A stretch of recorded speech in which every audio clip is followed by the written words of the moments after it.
Under the moon and the stars so bright, we claim our power and Welcome love to our Love light. Thyself Witch.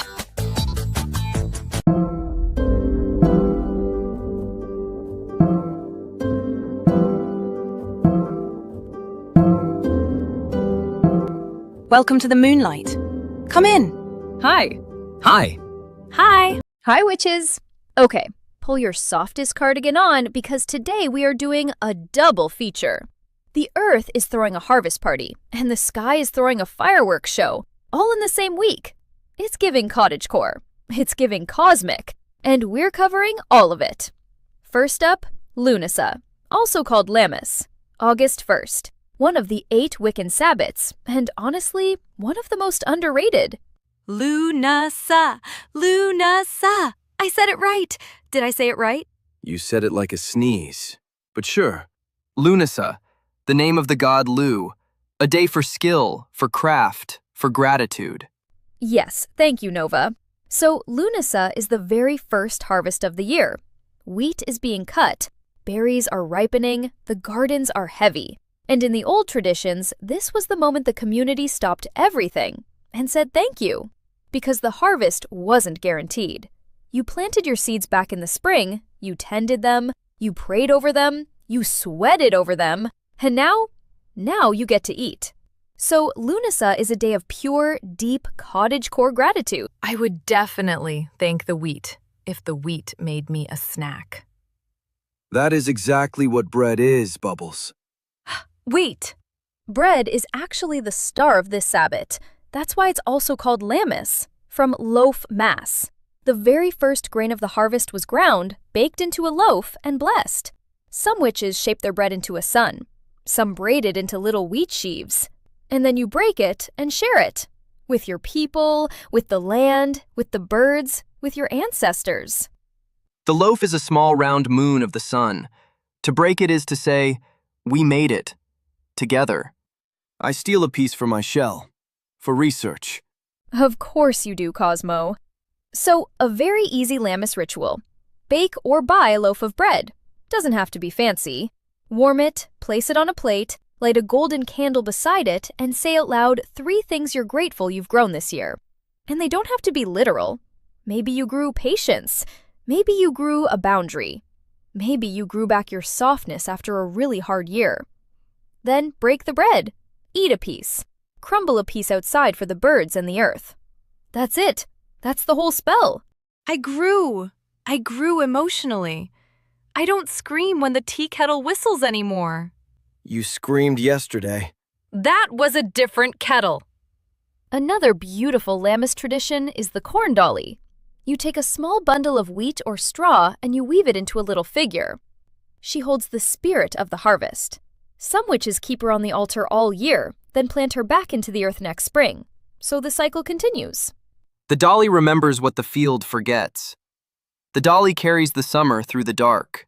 And that's the deeper meaning of this Sabbat, witches. Lughnasadh isn't just about celebrating what's ripe. It's the very first whisper that the light is turning. Days are getting shorter, summer is peaking, which means summer is also, gently, ending. And that's why we celebrate now, while the fields are still golden, while the sun is still generous. Gratitude works best when it isn't delayed. Say that louder for the people hoarding their compliments. So this Lammas, honor what you've grown. Break bread with someone you love, leave a piece outside for the land that fed you, and take a full breath of that late summer air. It won't smell like this for long. Okay, Earth Party, done. Now let's look up. Because at literally the same time Lammas is happening, the sky is putting on its own show. Star time! Star time! Star time! Star time.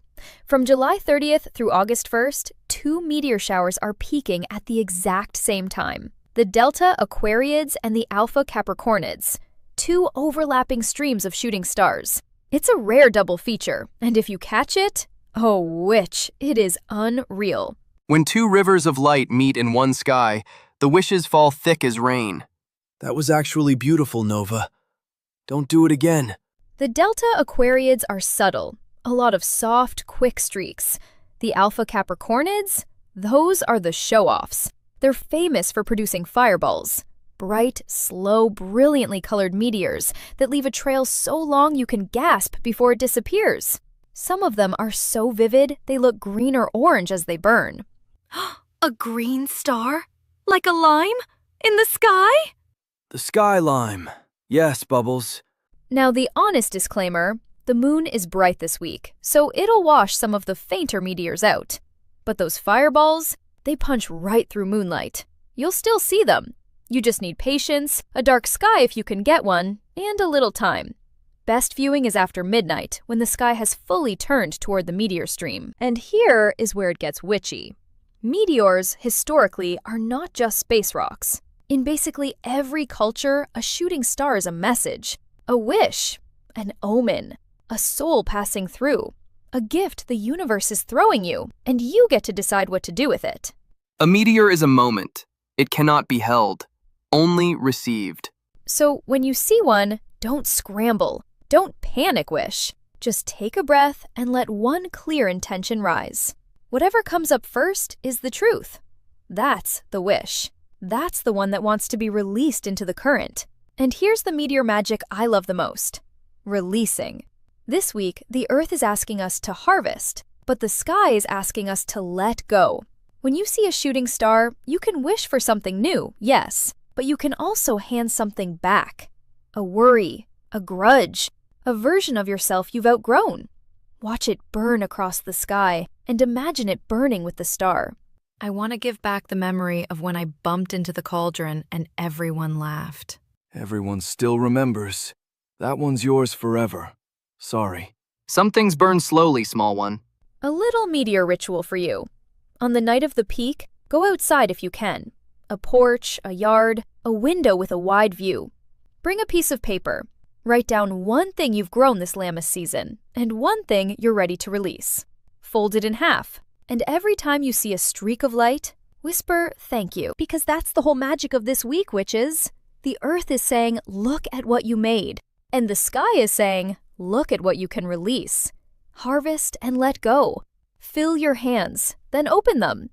Both hands full, both hands empty. That is the wheel. Beautifully said, Nova. So this week, bake a little bread. Whisper thank you to a wheat field, a garden, a person, a version of yourself. And when the sky throws you a fireball, catch it with an open heart. And make a wish for snacks. Every wish you make is for snacks. We know. I love you, witches. Under the moon and the stars so bright, we claim our power and love our light. Love thyself, witch. If this helped, like and follow so we can build your sanctuary together. I'll see you in the moonlight. Witches, I know life gets tough, but I want you all to stay safe and protected in all you do. I've made this space for us, and we can share our crafts and practices. I love hearing about how everyone honors their craft. Feel free to leave comments and suggestions. Under the moon and the stars so bright, we claim our power and Welcome love our to light. Love Thyself Witch.